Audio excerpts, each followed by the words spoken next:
Hi, hello, welcome to V Square Academy. I am Richard Jayan sir and I have 8 years of teaching experience. First of all, I thank each one of you for watching all my videos and sharing with your friends. Please subscribe to my channel V Square Academy and share to your friends so that my channel gets published. If you haven't watched my previous videos, please kindly watch those previous videos. And in this session, let's discuss about the triangles part 2. And in the previous video, I have explained the basics and the properties of triangles and basics of triangles in the previous video. If you haven't watched that video, please kindly watch that video.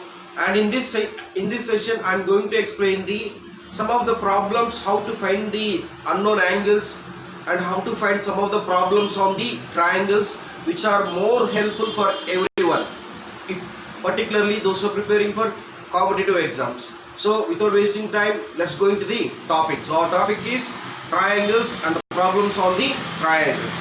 As we all know, the sum of the angles of a triangle is 180 degrees. That means, as you know, if I consider this as some small triangle ABC, sum of the angles of a triangle is 180 degrees. And you know, if any two lines are perpendicular to each other, like this, perpendicular means it is like this. That means the angle between those two lines will be 90 degrees. And the third condition is the angle in a straight line is 180 degrees. What is that? The angle in a straight line is 180 degrees. All these basic points everyone knows. Now let's go into the topic. So this is one of the example. And the perpendicular 90 degrees is given as like this L symbol, And if you see here in this problem, they have given angle A, angle B and angle C. They have told to find out the angle C. And in this indicates angle B is 90 degrees. You know, that means sum of the angles of a triangle is 180 degrees, right? That means 50 plus 90 plus, consider this as sum x, equals to 180 degrees. That means 140 plus x equals to 180 degrees.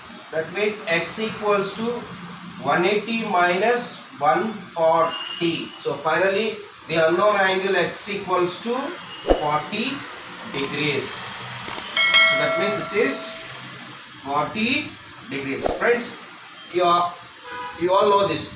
And let's go into the next one. Okay, again they have given a triangle A, B and C, and they have given angles as 70 degrees and 70 degrees and 40 degrees, and they have given to find out this unknown angle somewhat exterior to the triangle. And you know, the angle made by a straight line is 180 degrees. That means, simple thing, AC, you consider this as D. ACD is a straight line. That means angle made by ACD is 180 degrees. That means if you consider this as x plus 40 equals to, what is that? We can write it as 180 degrees. That means 180 degrees. Finally x equals to 180 minus 40 degrees. That means 180 degrees minus 40 degrees means, that means x equals to 140 degrees. Or else you can write it as, if he doesn't know this, you can write it as this unknown angle is the sum of the opposite other angles. What is that? This unknown angle is the sum of the other opposite angles. That means angle A plus angle B equals to this particular unknown angle. That means 70 plus 70 is nothing but very simple 140 degrees. Friends, now let's go to the remaining problems which are very helpful. Okay friends, let us see some of the problems. Let's consider the problem number 1. So if you see this, they have given a figure which are two triangles, and they have asked to find out the unknown angle x, and they have given some angles 30 degrees, 80 degrees and 85 degrees. Now let's see how we can find out this unknown angle x, right? It's very easy. Once you look at the figure, you will come to know how to find that. So in order to find this, we need to know this angle. If you want to know this angle, we need to know this angle. So first we need to find out this particular angle. So let us see. angle in a triangle is, sum of the angles in a triangle is 180 degrees. That means you can write it as some you can write as this as y1 and this as y2. Unknown angles y1 and y2. That means 30 degrees plus, this indicates it is nothing but they won't give that 90 degrees value, just they will give the symbol like this. We have to assume that as 90 degrees. So 90 degrees plus y1 equals to 180 degrees. So that means what is this? 120 plus y1 equals to 180 degrees. So finally y1 equals to 180 minus 120. That means we can write this as y1 equals to 60 degrees. So this we got it as 60 degrees, right? And now we need to find out the angle y2. So how to find out the angle y2? Just in the 2 minutes back I have said sum of the angles of a straight line is 180 degrees. So if you see this 60 plus 80 plus y2 equals to 180 degrees. That what is that? 60 plus 80 plus y2 equals to 180 degrees. So finally y2 equals to 180 minus 60 plus 60 plus 80 is nothing but 140. So finally y2 equals to, what is that? 40 degrees. So y2 equals to 40 degrees. So I am writing this 40 degrees here. I am writing that 40 degrees here. It is very simple, and we have got this unknown value y1, unknown value y2, and we need to find out the unknown value x. Now we got this both the angles. Again, you know, sum of the angles of a triangle is, what is that? X plus 40 plus 85 equals to 180 degrees. So by this, what you can write this as x plus, how much it is? 125 equals to 180. So final x equals to 180 minus 125. That means what is that value? X equals to 55 degrees. So the value of this is 55 degrees. Friends, hope you have understood this. In order to find this value, first we need to find out this value.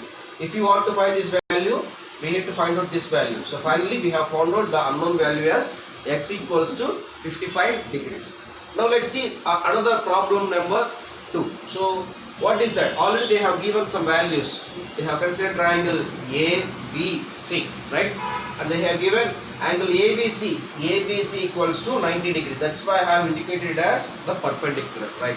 And angle BAP, that means BAP is 50 degrees. And BP is perpendicular to AC. That means this is BP perpendicular to AC. BP perpendicular to AC. What they have asked to find out? Angle PBC. What is that? Angle PBC. They have asked to find out angle PB and C. Now let us see how to find out that particular angle PBC. In order to find out this angle, we need to know this angle C. We need to know that angle C. How could we know that angle C? If you just observe the figure, you will come to know how to find out the angle C. We have 50 degrees, 90 degrees. So 50 plus 90 is nothing but 140. So 140, this is, we don't know this value. That means 140 plus x, cancel this as x equals to 180. So finally x equals to 40 degrees. Finally x equals to 40 degrees. That means this here you can write it as like some 40 degrees. You know this angle and you know this angle also. What is the reason? Because they have given BP perpendicular to AC. That means angle BPC is 90 degrees. That's why I have indicated as this perpendicular symbol, right? That means this is 90. And you need to find out this angle x1, right? That means again x1 plus 90 plus 40 equals to 180. So finally x1 equals to 180 minus 90 plus 40 means 130. That equals to 50 degrees. So the unknown value is, here the value is, we can write this as 50 degrees. Friends, hope you have understood this problem. Now I am going to explain some more problems which are asked in your RRB, NTPC or else in your SSC staff selection commissions. All these problems are I have took from those RRB, NTPC, or else you can these problems will be useful for the staff selection commission SSC also. Okay friends, now let's discuss about the third problem. Okay, so let's see, look onto the screen. The problem is there, right? So in that they have given the question as triangle ABC is similar to triangle PQR. That means triangle ABC is similar to triangle PQR, right? First point. And if the ratio of the perimeters of ABC and PQR is 1:2, what is that perimeters ratio they have given? That means P1 by P2, perimeters P1 by P2 equals to, what is that? 1:2, right? Okay, finished. And they have given the side PQ equals to 10 centimeters. They have given some the value as some of the side as PQ equal 10 centimeters. Then what is the length of AB? For suppose if I consider triangles like this, triangle ABC and triangle ABC and triangle PQ and R. So these are the both triangles. What they have said, these are similar triangles. And friends, if you see, if you have any doubt on this particular concept, congruency and similarity, please kindly watch my previous videos, so that I have already explained regarding the difference between the congruency and similarity. Please kindly watch that video, right? And please don't forget to subscribe to my channel V-Square Academy, and please kindly share with your friends, right? And see this, they have said, and you have a formula for this. If any two triangles are similar to each other, that means then you have a formula. What is that formula? Means ratio of the perimeters is equals to ratio of the sides is equals to ratio of the heights is equals to square root of area of triangle ABC by area of triangle PQR, right friends? This is a very important formula which is used in your competitive exam. So please kindly make a note of this, right? And if you use this, what they have given this P1 by P2. That means we can write this as 1:2 equals to ratio of the sides they have given. What is that? PQ. That means like PQ means second triangle. That means you have to write the here. That means S2 in the place of S2. That means 10. And S1 means they have asked to find out the S1. They have given the PQ and they have asked to find out the S1 means AB, right? So that means we don't know that value. That's why I'm writing that as X. Just cancel this 2 1s, 2 5s. So finally X equals to 5 centimeters. So friends, hope you have enjoyed, you have understood this particular concept, and you have understood all the problems on this triangles. If you like this video, please kindly share with your friends, your family and your relatives and your well-wishers, so that my channel gets published. My channel is V-Square Academy, and thank you one and all.